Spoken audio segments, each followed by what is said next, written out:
അപ്പോൾ ഇന്ന് നമ്മൾ ഉണ്ടാക്കാൻ പോകുന്നത് ഒരു പെട്ടെന്ന് ഉണ്ടാക്കാൻ പറ്റുന്ന ഒരു പ്രോൺസ് ബിരിയാണിയാണ് കേട്ടോ.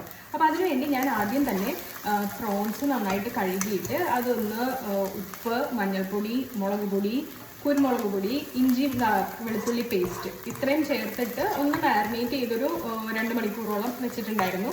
എന്നിട്ട് അത് ചെറുതായിട്ടൊന്ന് എണ്ണയിൽ വറുത്തെടുക്കുക. ഒരു 2-3 മിനിറ്റ് ഒന്ന് അപ്പുറം ഒന്ന് റോസ്റ്റ് ചെയ്തെടുത്താൽ മാത്രം മതി കേട്ടോ. പിന്നെ നമ്മൾ ഇതിൽ ഗ്രേവിയിലിട്ട് മിക്സ് ചെയ്യുമ്പോഴേക്കും അത് നന്നായിട്ട് കുക്കായിക്കോളും. അപ്പോൾ അത് കഴിഞ്ഞിട്ട് ഞാൻ ഇപ്പോൾ ചെയ്തുകൊണ്ടിരിക്കുന്നത് വേറൊരു പാനിൽ നമ്മൾ ആ പ്രോൺസ് ഫ്രൈ ചെയ്ത സെയിം ഓയിലിട്ടു. അതിലേക്ക് നല്ല കുഞ്ഞുകുഞ്ഞാന്നരിഞ്ഞിട്ടുള്ള സവാള, പിന്നെ പച്ചമുളക്, ഇഞ്ചി, വെളുത്തുള്ളി പേസ്റ്റ് ആയിട്ട് ചേർക്കുന്നതായിരിക്കും കുറച്ചും കൂടി നല്ലത്. പിന്നെ വേപ്പിലയും കൂടി ചെറുതായിട്ട് അരിഞ്ഞിട്ട് ഇട്ടിട്ടുണ്ട് കേട്ടോ. അപ്പോൾ ഞാനിത് അരിയാൻ നേരത്തെ ഞാൻ യൂസ് ചെയ്ത ഒരു സാധനം നിങ്ങൾക്ക് പരിചയപ്പെടുത്തി തരാം. ഇത് പ്രൊമോഷനോ ഒന്നും അല്ല കേട്ടോ, പക്ഷേ എനിക്കത് വളരെ യൂസ്ഫുൾ ആയിട്ട് തോന്നിയ ഒരു കാര്യമാണ്.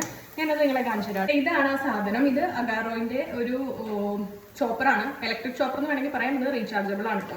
ഇത് നമ്മൾ ജസ്റ്റ് ഇങ്ങനെ പ്രസ് ചെയ്യുമ്പോഴേക്കും ഇങ്ങനെ ചെറുതായിട്ട് നന്നായിട്ട് അരിഞ്ഞ് കിട്ടും. ഇതിപ്പോൾ ഞാനെല്ലാം അരിഞ്ഞ് കഴിഞ്ഞു. അപ്പോഴാണ് ഞാനിതൊന്ന് ഷെയർ ചെയ്യാമെന്ന് വിചാരിച്ചത്. ഇതുപോലെ ഒരു ഇതുണ്ട്, ഒരു ബ്ലേഡും ഉണ്ട്. നമുക്ക് ഇതിലേക്ക് ചെറുതായിട്ട് ഇട്ട് കൊടുത്ത് ഇങ്ങനെ വെച്ചിട്ട് ഇവിടെ ഒരു ബട്ടൺ ഉണ്ട്. ആ ബട്ടൺ അമർത്തുമ്പോഴേക്കും അത് നന്നായിട്ട് ചോപ്പായിട്ട് വരും കേട്ടോ. അത്യാവശ്യം ഒരു ചെറിയ ഫാമിലിയിലേക്ക് ആവശ്യമുള്ള കുക്കിംഗ് ഒക്കെ നടത്തുമ്പോൾ നമുക്ക് ഒരു സവാളയും ഒക്കെ ആയിട്ട് അരിഞ്ഞെടുക്കാനായിട്ട് വളരെ ഹെൽപ്ഫുൾ ആയിട്ടുള്ള ഒരു സാധനമാണ്.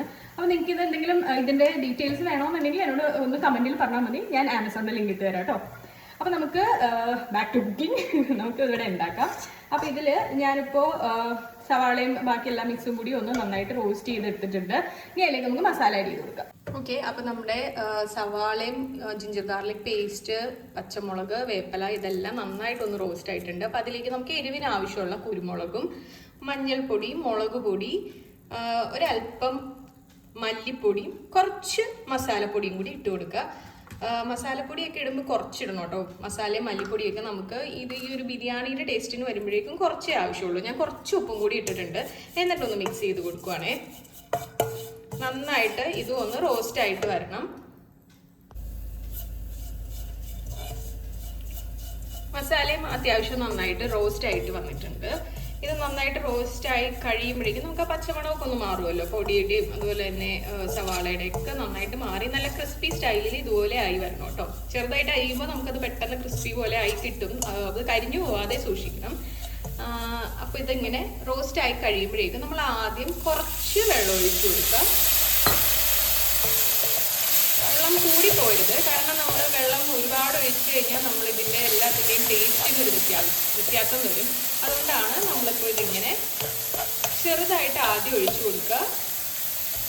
എന്നിട്ട് അതൊന്ന് നന്നായിട്ട് കുറുകി ഒരു പരുവത്തിലാവുമ്പോഴേക്കും നമ്മൾ ഒരു ഇച്ചിരി കൂടി വെള്ളം ഒഴിച്ചു കൊടുക്കുക. ശരിക്കും പറഞ്ഞാൽ ഞാനിപ്പോൾ എടുത്തിരിക്കുന്നത് ഏകദേശം ഒരു 300 to 500 ഗ്രാം ചെമ്മീനാണ് ഉള്ളത്. അത്യാവശ്യം വലിയ ചെമ്മീനാണ്. അതുകൊണ്ട് അതിന് വേണ്ടിയുള്ള ആവശ്യത്തിനുള്ള വെള്ളം മാത്രമേ ഞാൻ ഒഴിക്കുന്നുള്ളൂ. ഇതാണ് ഞാൻ നേരത്തെ പറഞ്ഞാൽ ഞാൻ ഓൾറെഡി ഫ്രൈ ചെയ്ത് വെച്ചിട്ടുള്ള ചെമ്മീൻ. അപ്പോൾ ഇത് നമ്മൾ ഇതിലേക്ക് ഇട്ട് കൊടുക്കുകയാണ്.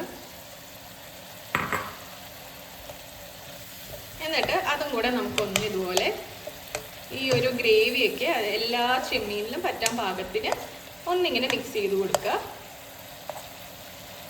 നന്നായിട്ട് മിക്സ് ചെയ്ത് കൊടുത്തിട്ടുണ്ട്. എന്നിട്ട് ഇതിനെ കുറച്ച് നേരം നമ്മൾ ഇതുപോലെ തന്നെ ചെറിയ തീയിൽ, അതായത് നമ്മുടെ ഫ്ലെയിം സിമ്മിലാക്കി വെച്ചിട്ട് കുറച്ച് നേരം ഈ ചാറൊന്ന് വറ്റാനായിട്ട് വെയിറ്റ് ചെയ്യണം. നമുക്ക് ഒരുപാട് ഗ്രേവിയുടെ ആവശ്യമില്ല ബിരിയാണിക്ക് ആയതുകൊണ്ട്. നന്നായിട്ട് ഇത് പെട്ടെന്ന് തന്നെ ഇത് കിട്ടും. നമ്മൾ സിമ്മിൽ വെച്ചിട്ട് കുറച്ച് നേരം ഒന്ന് അടച്ചു വെച്ച് വേവിക്കണം കേട്ടോ. അതാ അടച്ചു വെച്ചിട്ടുണ്ട്. നമുക്ക് ഇതൊരു 5 തൊട്ട് ഒരു 10 മിനിറ്റ് വരെ ഒന്ന് വെയിറ്റ് ചെയ്യാം.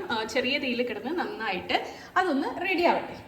ഇടയ്ക്ക് നമ്മൾ ഇതൊന്ന് ലിഡ് തുറന്നിട്ട് ചെറുതായിട്ടൊന്ന് ഇളക്കി കൊടുക്കണം കേട്ടോ. ഇപ്പം നിങ്ങൾക്ക് ബിരിയാണിക്ക് ഒരുപാട് മസാല ഉള്ള ടൈപ്പാണ് ഇഷ്ടമെങ്കിൽ ഈ ഒരു പരുവാകുമ്പോഴേക്കും നമുക്ക് ഇതിലേക്ക് നേരത്തെ വേവിച്ച് വെച്ച് ജീരകശാല അരിയിട്ട് കൊടുക്കുകയാണെങ്കിൽ നന്നായിരിക്കും. ഞാൻ ജീരകശാല എന്ന് പറയാൻ കാര്യം കുറച്ച് ചെറിയ ഗ്രീൻസിൻ്റെ ബിരിയാണി അരി ഇടുന്നതായിരിക്കും എപ്പോഴും പ്രോൺസ് ബിരിയാണിക്ക് കാണാനും നല്ലത്, ടേസ്റ്റും എന്ന് എനിക്ക് തോന്നിയിട്ടുണ്ട്. ലോങ് ഗ്രെയിൻ ഇഷ്ടമുള്ളവർക്ക് അങ്ങനെ ഇടാം കേട്ടോ. ജസ്റ്റ് ഞാൻ എൻ്റെ ഒരു സജഷൻ പറഞ്ഞതേ ഉള്ളൂ.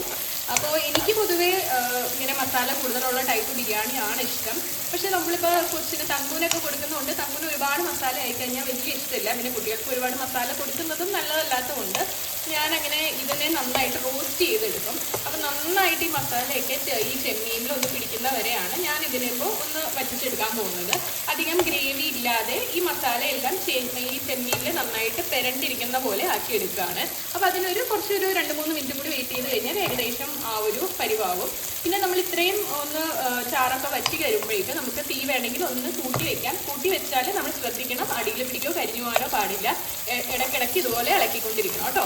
അപ്പോൾ നമുക്കിതൊന്ന് വറ്റിയിട്ട് വേണം ഇനി റൈസ് ഇട്ട് കൊടുക്കാനായിട്ട്. പ്രോൺസ് ഇവിടെ ഏകദേശം റെഡി ആയിട്ടുണ്ട്. അപ്പോഴേക്കും ഞാൻ നമ്മുടെ റൈസ് വേവിച്ച് വെച്ചിട്ടുണ്ടായിരുന്നു ഓൾറെഡി. ഞാനിവിടെ യൂസ് ചെയ്തിരിക്കുന്നത് റോസ് ബ്രാൻഡിൻ്റെ ബിരിയാണി റൈസാണ്, അതായത് ജീരകശാല റൈസാണ്. ഇത് വേവിക്കാനായിട്ട് ഞാൻ 1 ഗ്ലാസ് അരിക്ക് 1.5 ഗ്ലാസ് വെള്ളം, അതുപോലെ തന്നെ ഒരു അരമുറി നാരങ്ങയുടെ നീരും ആവശ്യത്തിന് ഉപ്പും ഇട്ടിട്ടാണ് വേവിച്ചെടുത്തിട്ടുള്ളത് കേട്ടോ. അപ്പോൾ നമുക്ക് ഇതിനി ഈ ചെമ്മീനിലേക്ക് മിക്സ് ചെയ്ത് കൊടുക്കാം.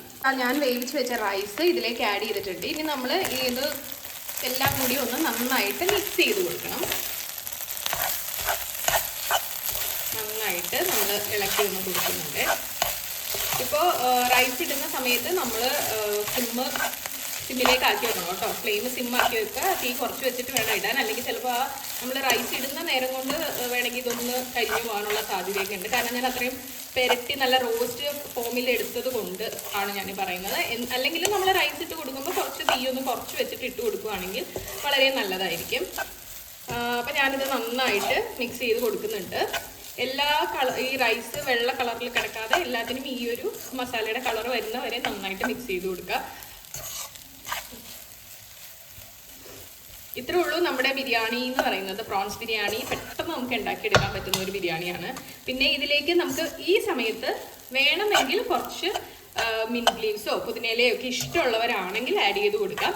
ഞാൻ അത് ആഡ് ചെയ്യുന്നില്ല, എനിക്ക് അതിനോട് വലിയ താല്പര്യം ഇല്ലാത്തതുകൊണ്ട് ഞാനത് ആഡ് ചെയ്യുന്നില്ല കേട്ടോ. അപ്പോൾ നമ്മൾ ഇതിങ്ങനെ മിക്സ് ചെയ്ത് കഴിഞ്ഞിട്ട് കുറച്ച് നേരം ഒന്ന് ഇതൊന്നിങ്ങനെ സെറ്റ് ചെയ്തിട്ട് ഒന്ന് അടച്ച് വെച്ചിട്ട് ഒരു 2 മിനിറ്റും കൂടി ഒന്ന് വേവിച്ചെടുക്കുക. അപ്പോഴേക്കുമാണ് ഈ റൈസിലേക്ക് ഈ ചെമ്മീൻ്റെ ഫ്ലേവറൊക്കെ പിടിക്കുള്ളൂ. ഞാൻ വീണ്ടും അടച്ചു വെച്ചിട്ടുണ്ട്. നമുക്കൊന്ന് ഒരു 2 മിനിറ്റും കൂടി വെയിറ്റ് ചെയ്ത് നോക്കാം. ഓക്കെ, അപ്പോൾ നമ്മൾ 2 മിനിറ്റ് കഴിഞ്ഞ് ഇതാ തുറന്ന് നോക്കുമ്പോഴേക്കും നമ്മുടെ പ്രോൺസ് ബിരിയാണി റെഡി ആയിട്ടുണ്ട്. കണ്ടോ, നന്നായിട്ട് ഇങ്ങനെ വിട്ട് കിടക്കും. അപ്പോൾ ദാ നമ്മുടെ ചെമ്മീൻ ബിരിയാണി റെഡി ആയിട്ടുണ്ട്. സിമ്പിളായിട്ട് ഒരു അരമണിക്കൂറിൽ തന്നെ നമുക്കിത് ഉണ്ടാക്കിയെടുക്കാൻ പറ്റുന്നതാണ് കേട്ടോ. അപ്പോൾ എന്തായാലും എല്ലാവരും ഇതൊന്ന് ട്രൈ ചെയ്ത് നോക്കിയാൽ നിങ്ങൾക്ക് ഇഷ്ടമായോ എന്ന് പറയണേ.